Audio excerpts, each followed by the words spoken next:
Morning, Jay from I Wander UK. Day 30 of the Southwest Coastal Path. Got round the rivers at Falmouth and aiming for Portloe, I think it is today. Port or Portloe. I'll check on that for sure. Trying to get over the estuaries. The ferries aren't running. Fortunately enough, my girlfriend Elle came out. Met up last night. I've had the luxury of a B&B, if I'm honest. My clothes, I can actually smell myself without feeling sick. I've got a new pair of boots on. They're not brand new, I have broken them in before, but I just couldn't try and drag those other boots. I've worked out I've done well over 1,000 miles in them.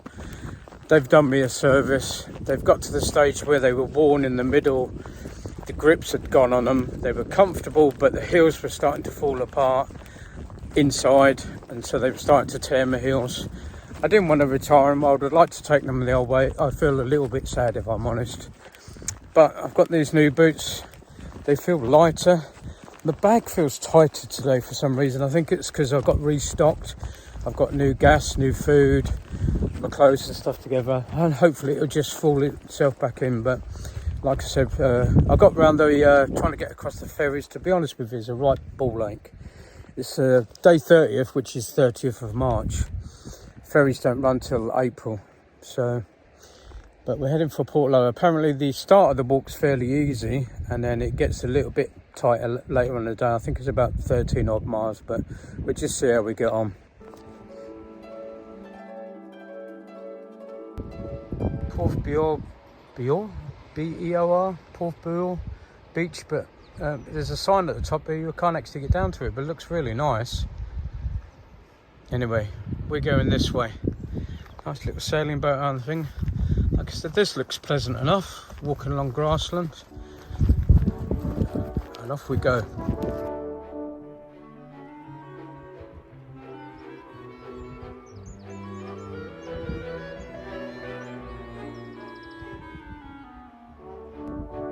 I literally just came through a gate, like a style gate. Go through, and I didn't see them, but I can hear them. Seals, sorry, I've just thought I saw them again, and I've just seen two come into this little cove below me here, and I can hear them. They're not whining, they're like almost calling, but I haven't quite spotted them yet. But I can repeatedly hear them. Now they stopped, and I've just seen two in the little cove at the bottom here, and I'm not sure if I can see a few further out, so I've got distracted already, and I'm going to go and investigate. Definitely a couple playing in the water there, but I'm not sure there's some just here as well.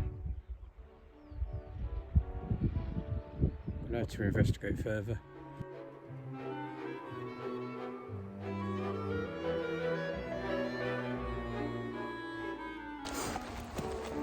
I realise it may sound a bit weird, well, maybe not, I don't know, but everything on the south coast here seems a lot gentler. I noticed it after I came around, was it the Lizard? Yeah, I came around the Lizard, and the day actually felt warmer, the same day, literally walking from one side to the other, and I thought maybe I just got out of the wind a bit, but everything's much gentler on this side. I realise it's got a lot to do with the weather, and today's just a fine spring day. It's got that light breeze, the sun's out, so everything looks lovely, but it's not too hot. It's like one of those days when you first get after winter. It's been raining for several days, and all of a sudden the sun pops out and you go, oh, it's lovely today, and you get outside and go and do something. That's today. But the waves are just lapping up. There's no real strong wind in your face. The walk at the moment is just gentle and undulating, just gentle up and downs and following the path along. Just seems gentler compared to the north coast. Don't get me wrong, which I love. The gnarly smashing rocks, waves and stuff, getting gnarliness of it. But I don't know, so far south coast it seems to get gentler the more you go on, but we'll see.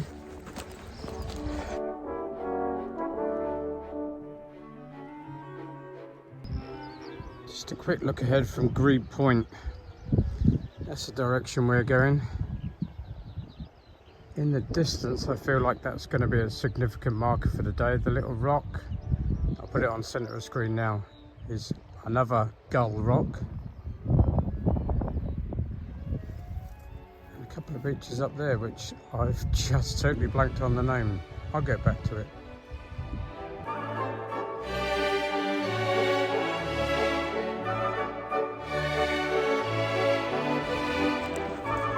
After walking the path in less than a couple of hours, hour and a half, maybe 2 hours, I'm not sure. It's very cinema. I don't mean that sarcastically. It's quite nice because you just drift off. You're wandering down, the scenery is nice. There's nothing staggering to look out for or anything, but it's just pleasant. And all of a sudden you just come across, just as I drifted off, come across a couple of houses, turn a corner and you're in Portloe.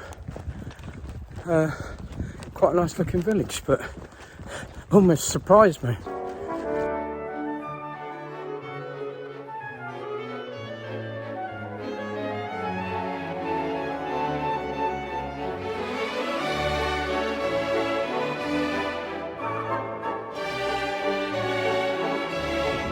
After the little coves jumped out on you and there's you walk through, I think there's like a couple of coffee bars, a gallery and a couple of nice little knick-knack shop type things. You're back out on the path again and it's very similar. Like I said, the shoreline is very similar looking. I don't mean that sarcastically, oh my god it's boring, it's all the same. It's really quite, I'm finding it really quite tranquil, quite peaceful.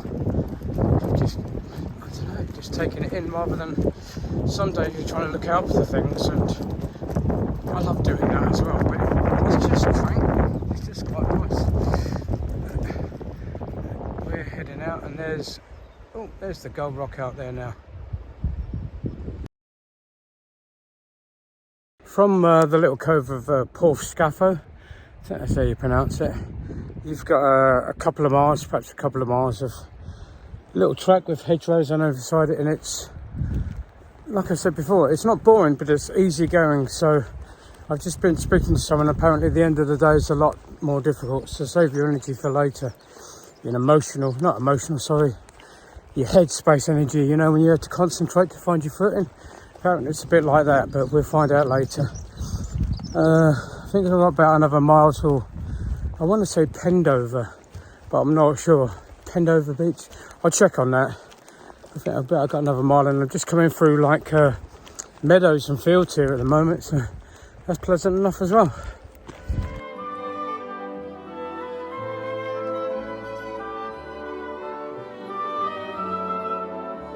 From here we need to just keep following the path and eventually past those cows. Beach there we get to Pendover Beach and then Carne Beach, and we got to head out and up and then go around to Nare Head, the headland out there.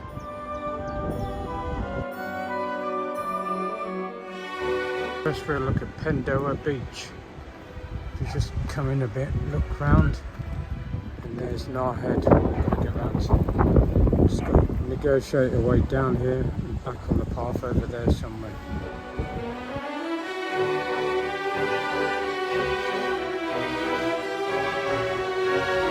And this is Carne Beach. Carne, I believe.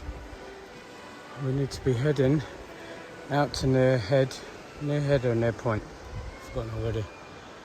But unfortunately we've got a little bit of road work to do. That's level, we're going up the hill. So yeah, let's just get it over and done with. The sun has really pushed through now. It's like mid-afternoon, which is lovely. It's just got that hot, and earlier on I caught myself on some bramble or gorse or something and I scratched my arms and my legs. I didn't think really much of it, just a couple of scratches. But every little bug in the universe has found them. You try walking and twatting them at the same time, it just doesn't work. Little buggers, but you know, I get why they're doing it. We're getting out towards Nare Head now. I'm not sure, I keep saying Nare Head or Nare Point, don't I? I'll tell you what, I'll get there and I'll check it and then I'll correct myself one way or the other. But we've got some elevation now, we're losing the elevation, but we'll get out there. It's one of those type things, you can't just get the elevation and walk along the cliff top sometimes. we're up and then we're down, and then we're still carrying on down, and we'll be going back up again obviously to get out to the point. But yeah, it's turning hot. It's great views up here. I'll show you in a minute. I think I said before, a couple of times on this challenge in the last 30 days I've had like ear infections from the wind, and it's really dulled my hearing, which isn't the best thing. But oh, now the wind's just got up. That's reassuring. I actually started thinking I've gone deaf. It was so quiet. What, would you believe that? I literally was just worried never going deaf. The wind got up and now we've got a helicopter flying over. I'm not deaf. But it's so quiet and peaceful up here. While we're here, have a quick reflect. That's where we've been this morning. Because we're travelling along the south coast now. The sun's over there in the west for the afternoon. All these peninsulas just look grey and like shapeless, I guess. But there's looking back at the beach and where we just come. And there's the head in front of us. A bit more. And only because I haven't said it today. But look at the colour of that water. Crystal clear but turquoise. It's all the rocks on the bottom of it. God, it'd be amazing to get in there now.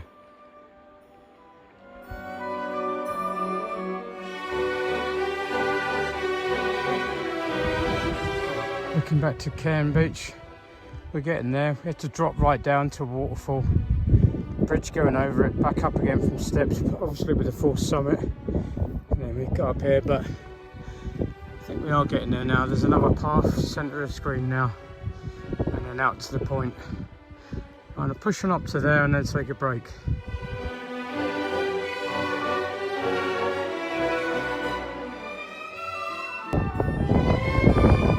We're at the top of Nare Head now. It is Head. I do apologise for the point head business, but Nare Head, Nare.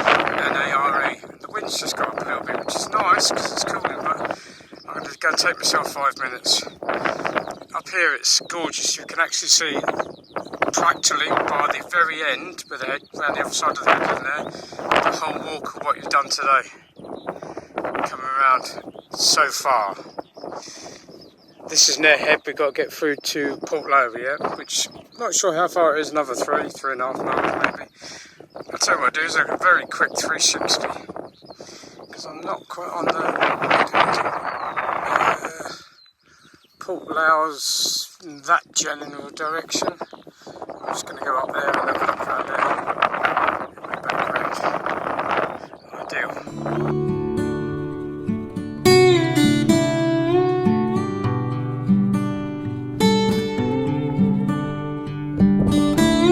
I did say earlier I thought that would feature in today's outlook. There's Gold Rock, which we were looking at right early this morning when we first started. I'm not sure how clear it would be, but I think that's Devon Point. Yeah, Dodman Point, which will be sometime tomorrow. It won't be first thing, but it'll be sometime tomorrow. But we're heading out this way. I thought it was great on the top of Nare Head. I was talking to a couple earlier on, and they said the walk's fine until you get to Carne Beach, and then from then on it's quite difficult. So I'm hoping it's not quite as gnarly as they say, because, you know, I had to come down off the top of Minehead only a little bit, but the wind's blowing cold up there. And it's, compared to the rest of the day, like I said, the sun's getting a bit warmer, but the air's cold there. I didn't want to get too chilled, so I just dropped down a bit. And so I could talk to, as I was saying, a couple said, once you get past Cairn, you come up Nare Head. Is it Nare Head? Oh, I'm not sure, I've forgotten again. Sieve Head. But I had my 5 minutes up there and it was well worth it. Sitting down there and level with me was a buzzard just hovering and soaring around, because I was up higher than it. Literally sitting down there looking down on it, which is unusual. Well worth a couple of minutes of my life. As we're riding on, I can see what the couple were saying. They said the path it's not so smooth, it gets a bit stony. It is stony, but it's not gnarly yet, and I'm sort of really hoping it's not. It's weird how things have changed over the last couple of days since the clock go forward. When I first started this 30 days ago, by 4 o'clock I needed to be looking for somewhere to pitch for the night. Well, we're at 4 o'clock now because of the messing about trying to get over from Falmouth. I couldn't get the ferry, I had to get a lift around to the other side. I had a later start than I would have liked, but normally, like I say, 30 days ago, 4:30 I'll be looking for trying to pitch. Well, 4 o'clock I'm still a good 3 mile or so from Portloe, and I want to be getting out the other side of it, but let's hope it's not too gnarly and slows me down like the stretch from St Ives onwards, where you're doing less. Well, I was doing less than a mile an hour. We'll see.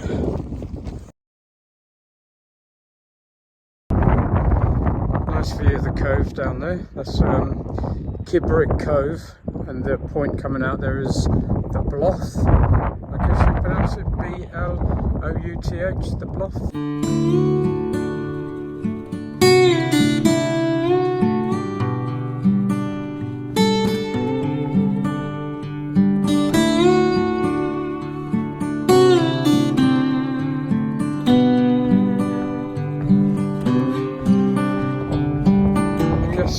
This could be what that couple was talking about, because saying it's a bit harder work, because instead of the straight, like, gentle little roller coaster you've had for the first half of the day, or yeah, for the first half of the day, it starts to as usual on the coastal path, you get your ascent, you climb all the way up, and then you lose it. So we're scrubbing all the height that we've lost coming down this path, and then we've got to come across there, centre of screen now, back up, and then back over there to get the height back again. But that's pretty normal, isn't it? If you were looking for something to wild camp for now, this Kibrick Cove would be not too bad. I haven't seen a water source yet, so you'll have to bring something with you. But once you come down off the hill, there's several little flat areas down there with a beautiful outlook for yourself in the morning. Fenced in on that side. There's no cattle or anything on this side, so yeah, there's several different bits of flat grass. Either get down to there, or where I've just come from, tuck up behind there, depending on which way the wind's coming from. But yeah, Kibrick Cove. Have a look. Talking about tucking yourself quite away for the night, just to the north of Kibrick Cove as well, as you just come down the path there, spot there, a couple here, back, and you've got the rock there, bit there to protect you, and shrubs on the other side, so you could tuck down, get out of the wind in most directions. And you got a great view, which I can't see right now, so look at the shrubs. Bear with me, if you can hold on for 5 seconds. The cove is literally a minute the other side, and then I think you've got a great view of Gull Rock. Let's have a look. I think we just come up, yeah. So there's the cove. You'd have to go around to the other side there to access it, and there'd be a lookout in the morning. Look at that water. I'm not going to say it.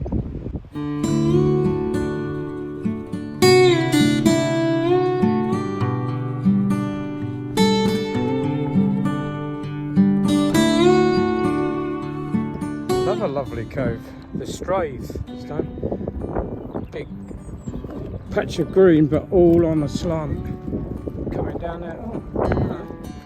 Look at that path over there, right centre of screen now. Quite flat. I'm not sure where that goes down to. I'm not sure where I'm going either, but I'll find out. But yeah, beautiful cove all on its own. Not a soul in sight, and not likely to be.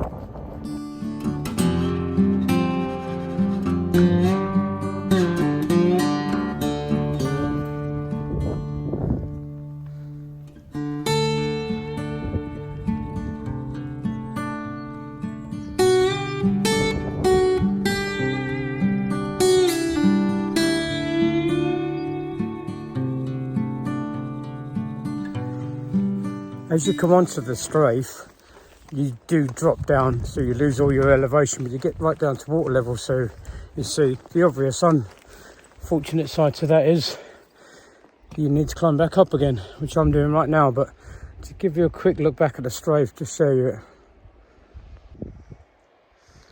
Come out just there in the centre of the screen there, after dropping down off the fields, close to the water's edge, not right on the water's edge, but then you need to climb back up again.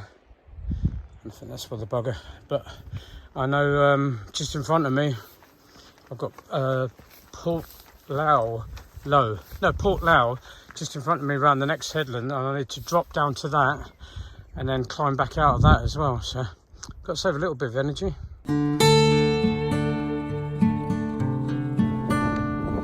First look at Portloe. So I've got to get down to there, get some water, and then get back out the other side. I think I identified somewhere just the other side of that hill, but looking from here I can't see any flat bits, but I'll have to go down and investigate. Time's pressing on and the clouds are coming in. A lot bigger than I expected, Portloe. I'm